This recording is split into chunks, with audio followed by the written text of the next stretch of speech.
Lotus reality and agro farming వారు premium farm land projects మన పొలం ఫేజ్ 1, 2 మరియు 3 కంప్లీట్ చేసుకొని మన పొలం phase 4 Wasar village at Narayana Khed లో ఆగస్టు 15 ఇండిపెండెన్స్ డే రోజు గ్రాండ్ లాంచ్ చేయడం జరుగుతోంది. లాంచింగ్ మరియు ఇండిపెండెన్స్ డే సందర్భంగా 5 గుంటాస్ ల్యాండ్ అవుట్ రేట్ లో బుక్ చేసుకున్న వారికి 1,50,000 రూపాయల డిస్కౌంట్ తో పాటు 2 గ్రాముల గోల్డ్ ఫ్రీగా ఇస్తున్నారు. పూర్తి వివరాలకు సంప్రదించండి.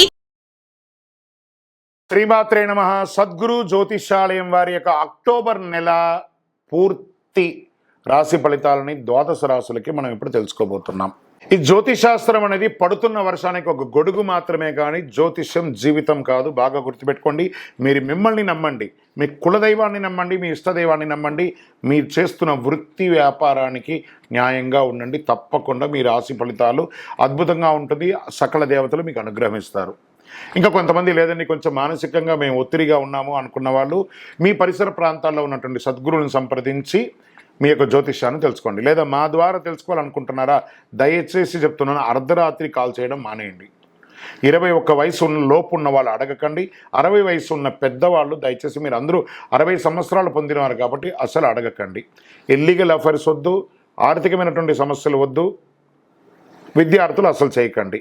ఎవరు తెలుసుకోవాలి? నాకు వివాహం కావాలి, నాకు వ్యాపారం బాగుందా, ఉద్యోగం బాగుందా, నా కుటుంబం బాగుందా, ఇలాంటి ప్రశ్నలు అడగండి. ఈ నెల అక్టోబర్ నెలలో ఎలా ఉందో ఒక్కొక్కటిగా మనం చూసుకుంటూ వెళ్తాం. జ్యోతిష్ శాస్త్రరీత్యా ద్వాదశ రాశులు ముందుగా మొట్టమొదటిది మేషరాశి. అశ్విని నక్షత్రం 1, 2, 3, 4 పాదాలు, భరణి నక్షత్రం 1, 2, 3, 4 పాదములు, కృతికా నక్షత్రం మొదటి పాదంలో జన్మించిన మేషరాశి మిత్రులారా, ఈ నెల మీకు శరన్నవరాత్రి, విజయదశమి శుభాకాంక్షలు మరియు దీపావళి శుభాకాంక్షలతో ఈ యొక్క కార్యక్రమంలో మనం ప్రియమైనటువంటి మేషరాశి మిత్రులారా, మీకు ఈ నెల మొత్తం కాస్త ఓపిక పట్టాలండి. మీరు కాస్త మిశ్రమంగా ఉందని చెప్పచ్చు. ఉద్యోగం, సహ ఉద్యోగులు మీ సలహా మేరకు నడుచుకుంటారు, కానీ మీరు ఇబ్బంది పడతారు. మీరు ఎన్నో రోజులుగా కోరుకుంటున్నటువంటి ట్రాన్స్ఫర్స్ కొంచెం ఆగే అవకాశాలు ఉన్నాయి. మాసు ద్వితీయంలో సహకరిస్తారు. ఆశించిన పదవి, మీరు కోరుకున్న ట్రాన్స్ఫర్స్ వస్తాయి. జీతాల పెరుగుదల కోసం మీరు పెట్టిన అర్జీ మొదటి అర్ధభాగంలో కాకపోవచ్చు, రెండో అర్ధభాగంలో అయ్యే అవకాశం ఉంది.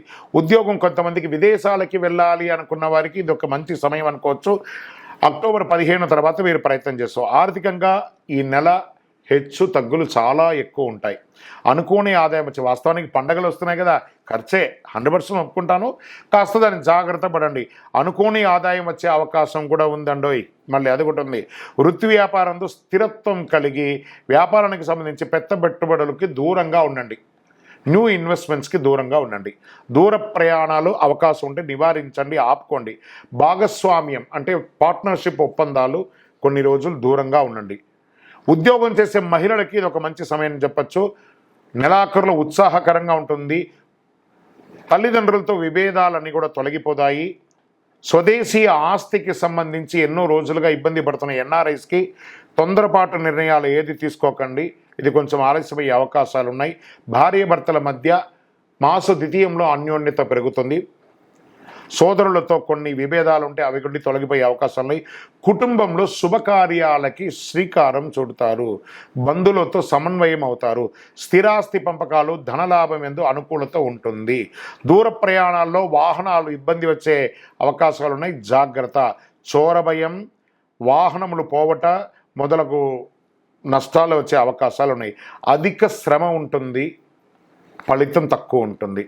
ఆరోగ్యం గురించి చాలా జాగ్రత్తగా ఉండాలి. వైద్య చికిత్స చేసుకోవాల్సి వస్తుంది. ఒక శస్త్రచికిత్స కూడా అయ్యే అవకాశాలు ఉన్నాయి. రక్త సంబంధిత సమస్యలు, అసమానతలు, గుండెలో మంట, ఇలాంటివి కూడా ఉంటుంది. విద్యార్థులు చాలా కష్టపడి చదవాల్సినటువంటి ఒక నెల. విదేశాలకు వెళ్ళేటప్పుడు మీ వస్తువులు చాలా జాగ్రత్తగా చూసుకోండి విద్యార్థులు. షేర్ మార్కెట్లో ఈ నెల ముట్టుకోకుండా ఉండడమే మంచిది. వ్యవసాయదారులకి చాలా బాగుంటుంది. మీడియా రంగం వారికి మిశ్రమం. ఐటీ రంగం వారికి ప్రెషర్ ప్రెషర్ ప్రెషర్. వివాహం కాని వారికి గెట్ రెడీ.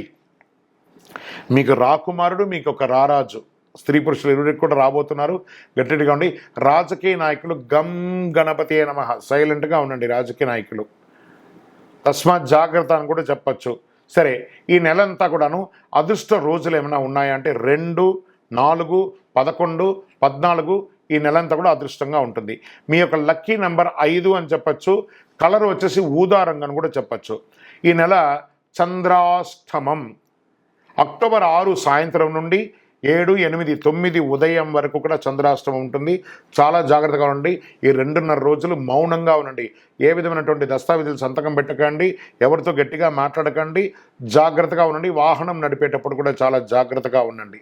సరే, చంద్రాష్టమం ఇది మీకు పరిహారం ఏమైనా ఉందా దీనికంటే? ఆదివారాల్లో సూర్య భగవాన్ని ప్రార్థించండి, గన్నేరు పూలతో పూజించండి, నెయ్యి దీపాన్ని వెలిగించండి.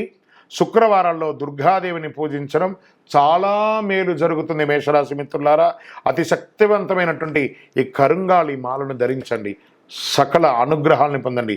మీ వయస్సు ఎంత ఉందో అన్ని దీపాలను మీ ఇష్టదైవం, కులదైవం, పరిసర ప్రాంతాల్లో ఉన్న దేవాలయంలో పోయి దీపం వెలిగించండి. ఆయురారోగ్య ఐశ్వర్యాలతో ఉండాలని మనస్ఫూర్తిగా ప్రార్థన చేసుకుంటున్నాను. విజయోస్తు.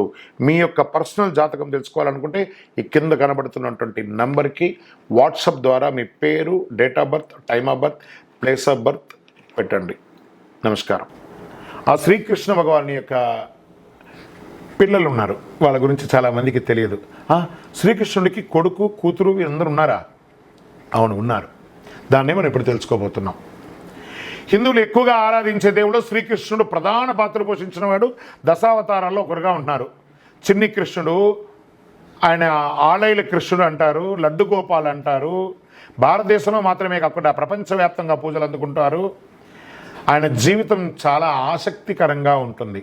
కన్నయ్య చిన్నప్పుడు ఎంతో చలాకీగా ఉండేవాడు. పెద్దయ్యాక మహాభారతంలో ముఖ్యమైనటువంటి పాత్ర పోషించింది ఎవరంటే అది శ్రీకృష్ణ భగవానుడే. అర్జునుడికి గీతోపదేశం చేశాడు. శ్రీకృష్ణుడు చాలా పెద్ద కుటుంబం ఉందండి.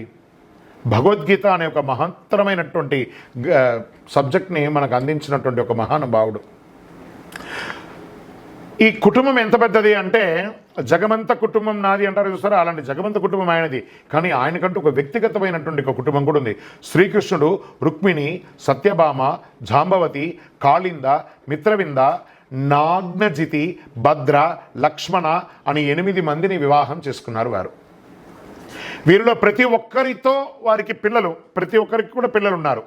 శ్రీకృష్ణ భగవానికి కొడుకులు, కూతుర్లు కూడా ఉన్నారు. వారు ఎవరు అంటే వీళ్ళందరూ కూడా హిందూ పురాణాల్లో చాలా ముఖ్యమైనటువంటి పాత్ర పోషించిన వారే అని మనం తెలుసుకోవాలి. ముందు వారి కుమారులు ఎవరెవరని తెలుసుకుందాం. ప్రద్యుమ్నుడు. ఈ ప్రద్యుమ్నుడు శ్రీకృష్ణుడు రుక్మిణీదేవికి కలిగిన సంతానం. అతడు చాలా ధైర్యవంతుడు, తెలివైన వాడు. ప్రద్యుమ్నుడు రాక్షసుడు సంబాసురుని అపహరించాడు, కానీ శ్రీకృష్ణుడు అతన్ని కాపాడుతాడు. ఆ తర్వాత ప్రద్యుమ్నుడు సంబాసురుని సంహరిస్తాడు. ప్రద్యుమ్నుడు కామదేవుని యొక్క అవతారం అని కూడా చెబుతారు. అతడు విల్లు చాలా బాగా వాడతారు, యుద్ధ విద్యలో కూడా ప్రావీణ్యం సాధిస్తారు. ప్రద్యుమ్నుడు పాండవుల కొడుకులకు అభిమన్యుడికి యుద్ధం చేయడం ఎలాగో నేర్పించిన వాడు. ఎడిటర్స్ ఇక్కడ గుర్తుపెట్టుకోండి. ఒక్కొక్క సబ్జెక్టుగా షార్ట్గా వేసుకోవచ్చు, లేదా కంటిన్యూగా కూడా పెట్టుకోవచ్చు ఈ యొక్క సబ్జెక్ట్ని. ఎందుకంటే శ్రీకృష్ణుని యొక్క కుమారుని పేరు అని కూడా పెట్టి దాన్ని మీరు ఇంకా తమ్లైన్ ఎలా పెట్టుకుంటారో అలా చేసుకోవచ్చు. తర్వాత శ్రీకృష్ణుని యొక్క ఇంకొక కుమారుని యొక్క పేరు కృతవర్మ. కృతవర్మ యాదవ యోధుడు, సైన్యాధ్యక్షుడు. ఈయన కృష్ణుని సమకాలికుడు అని కూడా చెప్తాడు. కృతవర్మ శ్రీకృష్ణుడికి మన బయలాజికల్ సన్ కాదు, ఆత్మబంధువుగా ఉన్నటువంటి, కానీ శ్రీకృష్ణుడు అతని కొడుకులాగే చూసుకుంటుంటాడు. కృతవర్మ మహాభారత యుద్ధంలో పాండవులకు సహాయం చేస్తాడు. అతడు చాలా ధర్మం గలవాడు, చాలా ధైర్యవంతుడు. శ్రీకృష్ణుని యొక్క ఇంకొక కుమారుని యొక్క పేరు సాంబడు. శ్రీకృష్ణునికి జాంబవతికి పుట్టిన మొదటి పుత్రుడు సాంబడు. అతను చాలా అల్లరి చేసేవాడు, తన తండ్రి వంశాన్ని నాశనం చేసేలా పనులన్నీ చేసేస్తుంటాడు. అందుకే అతని గురించి బాగా ఎవరు చెప్పిన చరిత్ర ఏం పెద్దగా లేదు. సాంబుడు చేసిన తప్పుల వల్ల మహర్షి దుర్వాసుడు శపిస్తారు. దాంతో యాదవ వంశం అప్పట్లో ఇబ్బంది అయ్యిందని కూడా వినేవారు. ఇక శ్రీకృష్ణుడికి మనవడు, కొడుకులు అయ్యారు కదా, ఇప్పుడు మనవడు అనిరుద్ధ పేరు. శ్రీకృష్ణునికి మనవడా? ఇవన్నీ ఎక్కడ కొత్తగా ఉంది కదా. ఎస్, శ్రీకృష్ణుని యొక్క మనవడు అనిరుద్ధ. అనిరుద్ధుడు శ్రీకృష్ణుని యొక్క మనవడు అవుతాడు.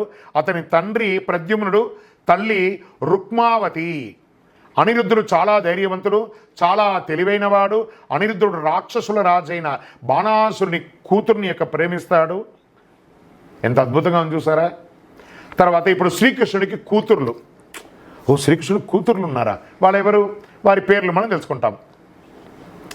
ప్రజలు శ్రీకృష్ణుని కుమార్తెలు చరిత్ర పౌరాణిక గాథల గురించి పెద్దగా ఎవరికి తెలియకపోవచ్చు కూడా. కానీ కన్నయ్య జీవితంలో కీలక పాత్ర పోషించారు వారిలో అత్యంత ముఖ్యమైన ముగ్గురి గురించి తెలుసుకుందాం. వారెవరు? మొదటి కూతురు అని చెప్పుకొచ్చే సుశీల. శ్రీకృష్ణుడు రుక్మిణి దంపతులకు సుశీల జన్మించారు. ఆమె చాలా తెలివైనది, చక్కని స్వభావం గల ఆమె క్షత్రియరాజు కుమారుణ్ణి పెళ్లి చేసుకున్నది. రైట్. మరియు శ్రీకృష్ణుడి ఇంకొక కుమార్తె భద్ర. కన్నయ్య జాంబవతికి భద్ర అనే కుమార్తె పుట్టింది. శ్రీకృష్ణుడికి జాంబవతికి భద్ర అనే యొక్క కుమార్తె పుట్టింది. అలా ఆమె తెలివైనది, పాండవులకు శత్రువైన దుర్యోధుని వివాహం చేసుకున్నది. చూడండి ఇది ఎలా ఉందో, ఇదే కథలో ట్విస్టులు అంటారు చూసారా అలా.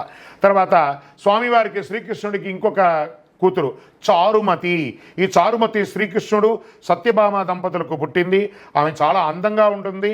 కృతవర్మ కుమారుని ఆమె పెళ్లి చేసుకున్నది. ఇవన్నీ కూడాను శ్రీకృష్ణుని యొక్క జన్మ వృత్తాంతంగా తెలియడం జరుగుతుంది. ఇది అందరూ కూడా దాచిపెట్టుకోండి, వింటూ ఉండండి. మీ పిల్లలకి నెక్స్ట్ జనరేషన్కి ఇవ్వండి, తెలియజేయండి. మీరు అందరూ కూడా క్షేమంగా ఉండాలని అఖిలాండ కోటి బ్రహ్మాండ నాయకుడు శ్రీ ధర్మశాస్త్ర అయ్యప్ప స్వామి వారి యొక్క 18 అవతారాల దేవాలయం జీవకోన తిరుపతిలో మీకోసం ప్రార్థన చేస్తుంటాం. మీరు కూడా ఒక్కసారి తిరుపతి దర్శనానికి రండి. విజయోస్తు.